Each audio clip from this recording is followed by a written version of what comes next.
I'm at the federal courthouse in Orlando after filing a complaint against DHS. More about that later. The Nation is about to publish a report about James Pendergraph, the Executive Director of DHS, who made some highly worrisome remarks before the Sheriff's Association. More about that later also. Thank you. But let's go to my office. It's too cold here. Today's issue is the DHS Gulag. More about that in a moment. Hello there. Boy, this is much better. Now, while the media is having a fit over Umar Farouk Abdul Muttalib, Tom Ridge, the first Homeland Security Secretary, chimed in. No Miranda warning for this terrorist, no federal court, military commissions. We need to extract information. Of course we do. How about we let the FBI handle it? Refresh my memory. Wasn't the shoe bomber tried in federal court while the Bushes were in office? By the way, why did anybody let this guy on a plane in the first place? Coming to think of, wasn't Tom Ridge the one where torture tourism started? Indeed, his successor, Michael Chertoff, was the one who authorized the torture of Hassan Ansari in Fayetteville, Arkansas, a Pakistani who had nothing whatever to do with terrorists or terrorism. His problem was a redneck father-in-law who made false statements to immigration to torpedo Ansari's marriage. Go watch Chertoff the Iceman and the Torture Squad on YouTube. I reported about it. And then there is James Pendergraph. He is the Executive Director of the Department of Homeland Security. A Bushy stay-behind who, according to a report about to be published by The Nation, got the attention of civil rights organizations by making an offer to sheriffs they couldn't refuse. If you don't have enough evidence to charge somebody criminally, but you think he is an illegal alien, we can make him disappear.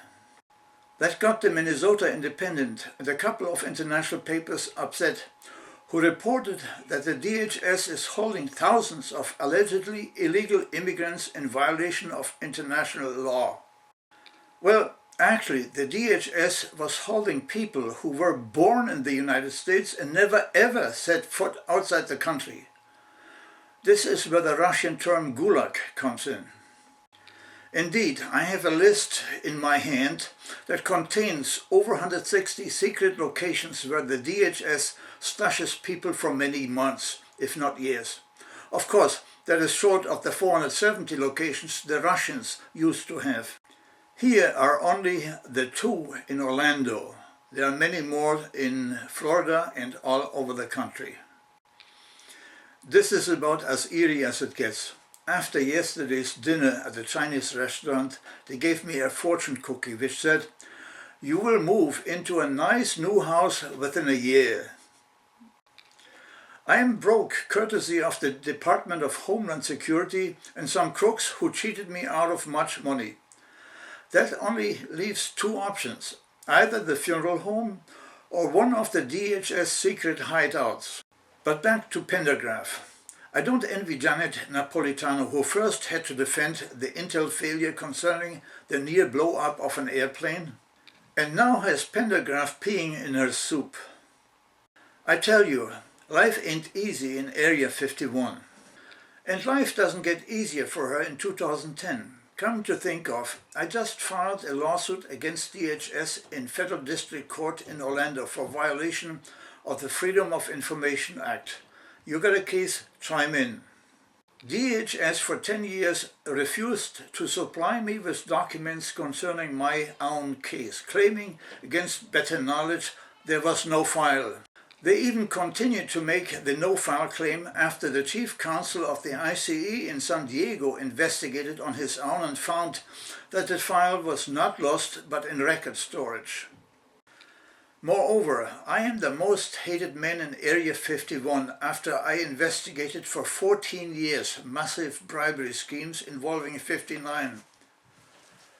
Strike this. Make that 62 elected officials taking money from parties to litigation in return for lawsuit fixing.